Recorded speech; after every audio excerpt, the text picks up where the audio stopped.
recursos humanos, capacitación, calidad, asesoría, administración, habilidades gerenciales, conferencias. Maestro en Administración de Organizaciones, Enrique Garza Holguín.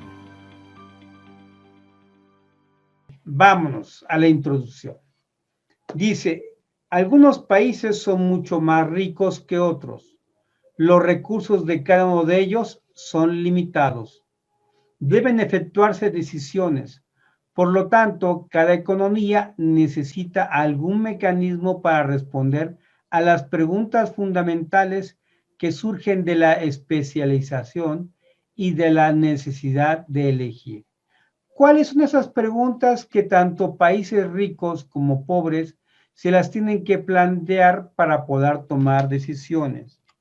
La primera pregunta sería, ¿qué bienes y servicios producir?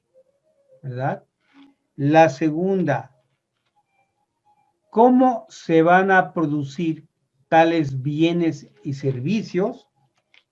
Y la tercera es, ¿para quién producir? Atrás de estas preguntas está la parte de ¿qué necesitamos producir para ver si nosotros, si hay necesidades insatisfechas, las podemos satisfacer? Ahí están las primeras dos preguntas, ¿qué bienes y cómo se producirán? Un país va a determinar de acuerdo a sus recursos.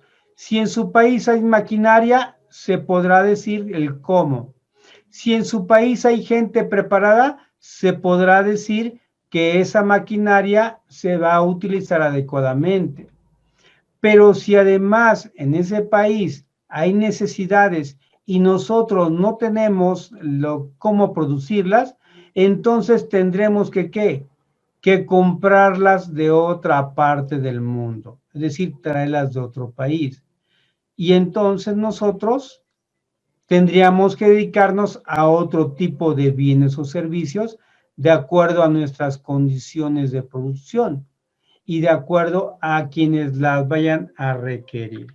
Como pueden ver, los países que son más ricos son porque definieron qué bienes y servicios producir, porque supieron que con tecnología y con educación se podía tener mejor producción y de esta manera no solamente satisfacieron las necesidades de sus ciudadanos, sino que también se volvieron vendedores internacionales.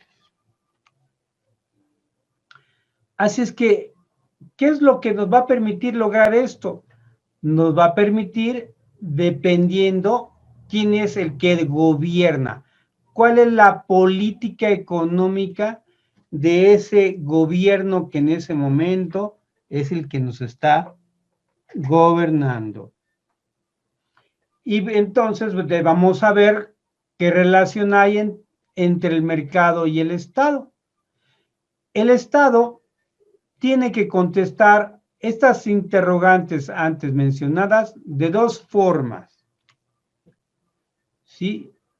Donde el papel del Estado puede ser bastante limitado y reducirse simplemente a modificar las operaciones del mercado.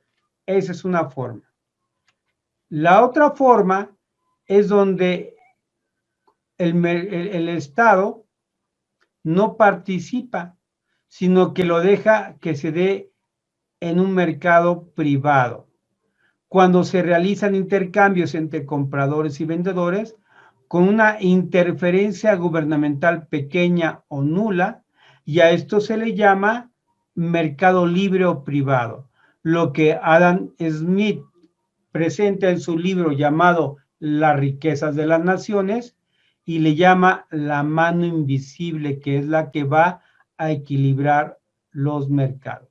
Así es que estas dos formas, una donde el gobierno participa de manera directa y otra donde solamente regula la participación de los diferentes agentes económicos.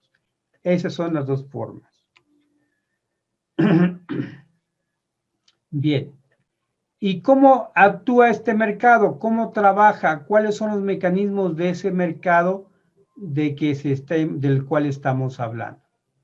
Algunos mercados son muy simples. Por ejemplo, una tienda es un mercado donde se compran y se venden artículos de primera necesidad.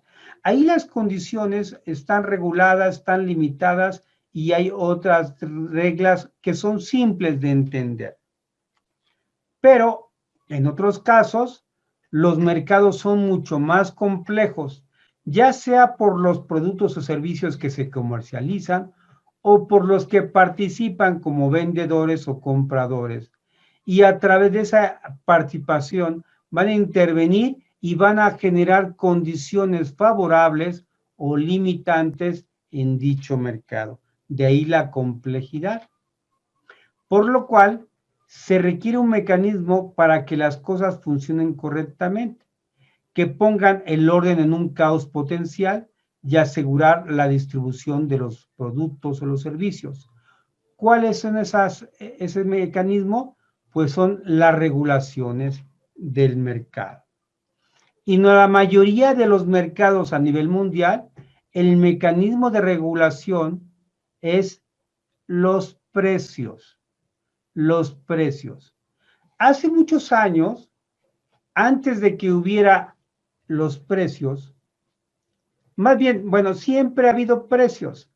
Lo que no había era la manera en cómo se podían atender esos precios, es decir, cómo se podría hacer para que en un lugar que se produjera algo, se pudiera vender a otro lugar donde a través de un precio se pudiera comprar.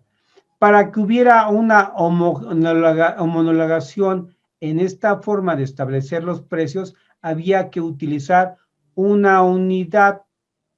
A esa unidad se le conoció como el dinero. Y hubo muchos tipos de dinero, pero se llegó un momento en que se definió a nivel mundial sí, ciertas monedas, ciertos valores de ciertas monedas. Entonces, cada país vemos que tiene su propia moneda, pero a nivel internacional se aceptan y ahí se le conoce como divisas. Así es que el dinero, cuando se empieza, sobre todo y es respaldado por el oro, entonces se puede utilizar en cualquier parte del mundo y ya a través de los diferentes cantidades de dinero se establecen los precios. Por eso es que el precio se regula, es una forma de regularlo, pero porque es respaldado por el dinero. Ahora, los precios nos van a proporcionar información. El precio nos proporciona información de tipo de producto o servicio, calidad del producto o servicio, poder de adquisición del producto o servicio, características o atributos del producto o servicio y todo un bagaje enorme llamada información sobre lo que estamos vendiendo y eso solamente ¿por qué? Por el precio. Por ejemplo, hoy en día que estamos haciendo uso de la compra por internet, los precios también le agregamos algo más y esto nos lo da en su información. El valor que nos dice que vale el producto o el servicio, pero también ahora se le agrega ¿sí? un valor adicional que es la entrega. Si lo estamos comprando en nuestra misma país, nos lo entregan tal vez en el mismo día y ya está incluido el precio. Pero si yo lo compro en Rusia, en China, me dicen, si usted lo quiere en tanto tiempo, le agregamos un seguro, le agregamos un cargo adicional por el tipo de transportación. Ya esto es información adicional relacionada al producto o servicio y que va a estar ¿dónde? En el precio. No, yo no quiero pagar, que me lo manden por paquetería normal. Ah, le va a llegar dentro de 2 meses. No, me urge. Ah, entonces, ¿para cuándo lo quiere? Mañana. Ah, para mañana le cuesta lo mismo que lo que vale el producto. Y entonces yo decido, ¿verdad? Ahí está el precio ofreciendo la información. Y la otra, desde el punto de vista mercadológico, me va a suministrar incentivos. Cuando yo digo, si usted me compra una pieza, le cuesta 2 pesos, pero si me compra usted 1000 piezas, le cuesta 1,20. Ahí me está proporcionando el incentivo, que en este caso es que un descuento por mayoreo, por compra a escala. Así es que los precios suministran incentivos, son formas para poder hacer que nosotros interactuemos en ese mercado y participemos de manera más intensa. ¿Qué es lo que va a permitir que la información o los incentivos no sean, no estén dentro de la ilegalidad o caigan en la mentira? Las reglas, las leyes que la política económica de ese lugar ha establecido. Por ejemplo, en México, tanto la información como los incentivos están regulados por la Procuraduría Federal del Consumidor, ¿sí? Y también está regulado por lo que es la parte de la regulación de la competencia.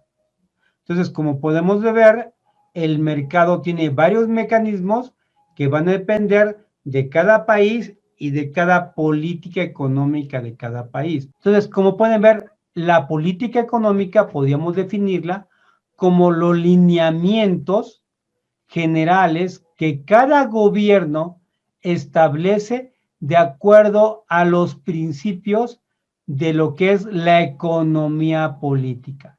¿Y qué es la economía política? Son todos los supuestos, las teorías que un país puede utilizar dependiendo de sus enfoques para ayudar al que tiene los medios de producción o para ayudar a quien no los tiene, ¿sí? Eso es una política económica que, como vemos, es diferente de la economía política. Cuando hablamos de Adam Smith, estamos haciendo uso de la economía política. Cuando hablamos de cómo se pagan impuestos ahorita en el gobierno o cómo se hacen los negocios entre el Estado y los particulares, estamos hablando de la política económica del actual presidente o poder ejecutivo. ¿Ok? Entonces, a eso se refiere con estos mecanismos de mercado.